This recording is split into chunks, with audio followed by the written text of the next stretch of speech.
Bonjour à tous et aujourd'hui on se retrouve donc pour une nouvelle vidéo. Dans cette vidéo on va donc débriefer le match entre la Croatie et l'Angleterre, donc le choc du groupe C. Voilà, un groupe où il y a également la Macédoine et l'Autriche qui joueront à 18 h. Donc voilà, on va directement passer au débrief. Bon, avant de commencer le débrief, je compte sur toi pour t'abonner et liker cette vidéo, ainsi que me donner ton avis sur ce match, sur cette rencontre, sur ce groupe, sur tout ce que tu veux sur l'Euro en commentaire, voilà, tout simplement. Et donc on va directement commencer avec le débrief, avec le sommaire comme d'habitude. Pour le sommaire, comme d'habitude, tranquillement, on parlera donc de la compo et du contexte. Vous devenez un petit peu habitué pour ceux qui regardent beaucoup les débriefs. Ensuite, on parlera donc des faits du match et de l'analyse. Ensuite, les tops et les flops. Ensuite, mon homme du match et les notes des joueurs que je monte vite fait, voilà. Et puis ensuite, on finira par une petite conclusion, tout simplement. Donc là, on est parti. Alors pour la composition et le contexte, pour le contexte tout d'abord, on sait que c'est assez compliqué pour l'Angleterre dans les compétitions internationales. Avant ce match, l'Angleterre n'avait jamais gagné son match d'ouverture dans une compétition internationale, ce qui est quand même incroyable. Et là du coup ils ont réussi grâce à un but de Sterling qui leur offre la victoire 1-0. Donc voilà, déjà pour le contexte, on savait que l'Angleterre voulait absolument abolir cette malédiction en quelque sorte. Et pour les Croates, on sait qu'ils ont fait quelques derniers matchs qui n'ont pas été incroyables. 1-1 contre l'Arménie et d'autres matchs pas satisfaisants comme la défaite contre la Belgique ou etc. Il y en a d'autres. Voilà, donc on a deux équipes qui sont un peu dans le flou total. Pour l'Angleterre aussi, on a une équipe qui gagne, mais qui gagne pas avec la manière malheureusement. On a une équipe qui avant ce match n'est pas efficace, qui n'a pas de créativité et qui n'a pas encore réellement de plan de jeu, une équipe type ou etc. C'est-à-dire qu'il n'y a pas une certaine stabilité. Et lors de ce match, on a vu qu'il y a une stabilité et c'est ce dont je vais vous parler plus tard dans la vidéo après. Ensuite, pour les compos, pour l'Angleterre, du coup, Southgate a décidé de mettre Pickford au goal. Voilà, je vous affiche les compos comme d'hab, vous pouvez les voir, mettre pause et les regarder tranquillement.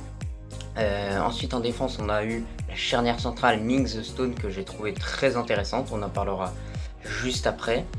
Après, pour l'attaque, il y a eu aussi Mount et Foden qui ont pas mal combiné ensemble. Sterling avec Mount aussi. Et Kane, par contre, qui a été assez invisible. On en parlera aussi plus tard. Donc voilà pour les compos, pour la compo de l'Angleterre tout simplement. Maintenant pour la composition de la Croatie, on avait plutôt un schéma assez habituel pour l'équipe. Avec Perisic, Modric, Kovacic, voilà les joueurs un petit peu qu'on connaît, Rebic, etc. Donc je disais avec cette défense expérimentée qu'on retrouve en Croatie qui est donc Kale Thatcher accompagné de Vida. D'ailleurs Vida qui est un joueur de 32 ans capable d'être très rapide. Moi je l'ai vite remarqué dans le match, il a une bonne accélération et d'ailleurs il a été chronométré à 32 km/h. Sinon du coup après les compos et le contexte, on passe au fait du match. Donc comment le match s'est déroulé.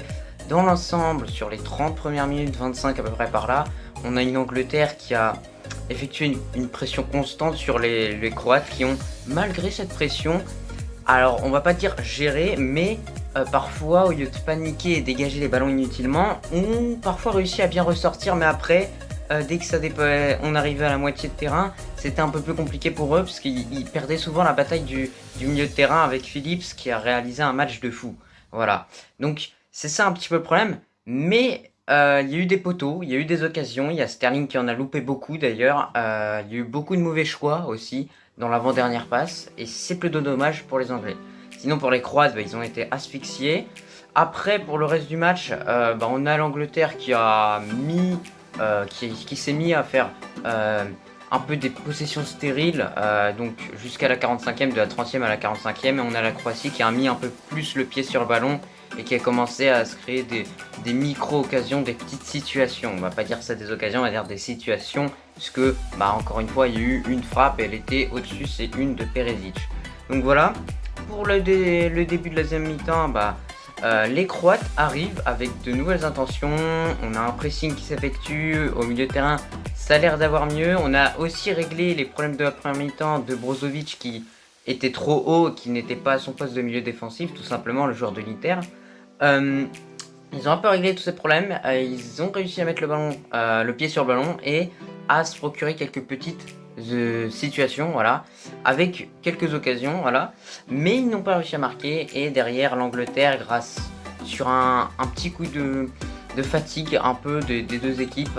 Phillips trouve une passe magnifique et clé dans ce match et Sterling finit avec le retour de Vrsaljko. Malgré ce retour-là, il réussit à mettre ce but qui est importantissime pour l'Angleterre. Voilà, une Angleterre qui avait été très créative en première mi-temps et qui l'était un peu moins après sur le reste du match. Mais franchement, cette Angleterre, on sent qu'il y a un 11 qui est quand même en train de se mettre en place et que Southgate a commencé réellement à tester ses joueurs et à comprendre qui sera titulaire et pas titulaire. Donc ça, c'est déjà très bien pour eux. Après, sur le reste du match, on a la Croatie qui a tenté de faire 1000 changements. On a eu l'entrée de Vlasic, le prometteur Brekalo de Wolfsburg. On a eu d'autres joueurs également. On a eu Petkovic à la place de Rebic, auteur d'un match triste, Rebic. Voilà. Il était face à Mings qui l'a mangé dans tous les domaines, on va se le dire directement. Et puis voilà, il y a eu tant de changements et il n'y a toujours pas eu autant d'occasions. Il n'y a pas vraiment eu beaucoup d'occasions. Voilà, je le répète, il n'y a pas eu beaucoup de situations. Il y a eu très peu de frappes. Modric en a tenté une. Bref, voilà, ils ont été mis en difficulté, ils n'ont pas réussi à marquer, ils ont poussé jusqu'au bout, ils y ont cru jusqu'au bout, mais ça s'est clôturé avec un 1-0. Sinon, du coup, on passe au top et au flop. Mon top pour l'Angleterre, c'est Phillips, il a été incroyable, il a récupéré un nombre de ballons incroyable, je pense. Et pourquoi je mets pas Sterling? Parce que Sterling, pour moi, c'est pas... Il a eu des occasions, mais il en a loupé. Et c'est qui marque le but pour moi de l'Angleterre? C'est Phillips, parce que la passe est incroyable, et elle est dans un tempo incroyable, elle est parfaite en fait. Et c'est pour ça que je voudrais féliciter Philippe pour son gros match. Voilà, donc c'est mon top pour l'Angleterre. Mon top pour la Croatie, il faut toujours en trouver un.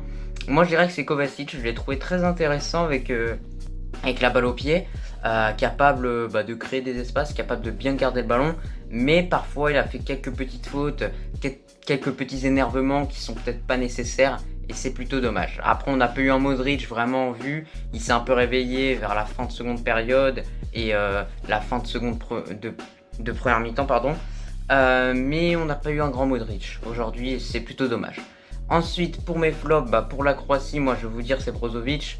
C'est à cause de lui qu'on a eu le nombre, qu'il y a eu autant d'occasions pour l'Angleterre, voilà, parce qu'il y avait un trou entre lui et la défense, alors qu'il devrait être devant la défense, et il n'était pas devant la défense. Et c'est ça qui a permis à Sterling d'avoir plusieurs occasions sur des touches de Trippier. Alors, Trippier d'ailleurs qui a fait des très belles touches. Et puis voilà. Sinon, pour mon flop de l'Angleterre, moi je dirais Kane. Il a tout simplement été invisible dans ce match. Après on sait que parfois il est capable de faire des matchs invisibles et de mettre un but à la fin, c'est ce qu'il fait souvent parfois avec Tottenham, mais là malheureusement il n'est pas parvenu à faire ça et il est sorti en cours de jeu. Sinon pour les notes des joueurs, moi je vous les affiche, je vous mettez pause comme d'hab pour les regarder tranquillement. Et moi sinon pour mon homme du match, je vais mettre Phillips parce qu'il a été incroyable. Pour moi c'est le MVP, il a fait tout bien, il a gagné la plupart de ses duels, il a fait quelques fautes mais il a été bon. Et pour moi il mérite sa place dans cette équipe d'Angleterre, le joueur de Leeds est très fort. Peut-être qu'on s'attendait même pas à le voir titulaire et finalement le voir titulaire aux côtés de Rice, ça nous a montré que c'est une bonne équipe cette Angleterre et qu'ils sont capables vraiment de mettre chaque joueur, chaque remplaçant, chaque joueur dans cette sélection d'Angleterre est capable de jouer une finale, je vous jure. C'est incroyable, vraiment que des bons joueurs. J'aurais préféré voir Saka franchement à la place de Trippier en défenseur gauche, mais malheureusement pas de Saka dans ce match. Et puis voilà. Bref, c'était tout pour ce débrief, j'espère qu'il t'a plu. Et moi je te dis, on se retrouve pour le débrief des Pays-Bas contre l'Ukraine et je te dis à tout à l'heure tout simplement.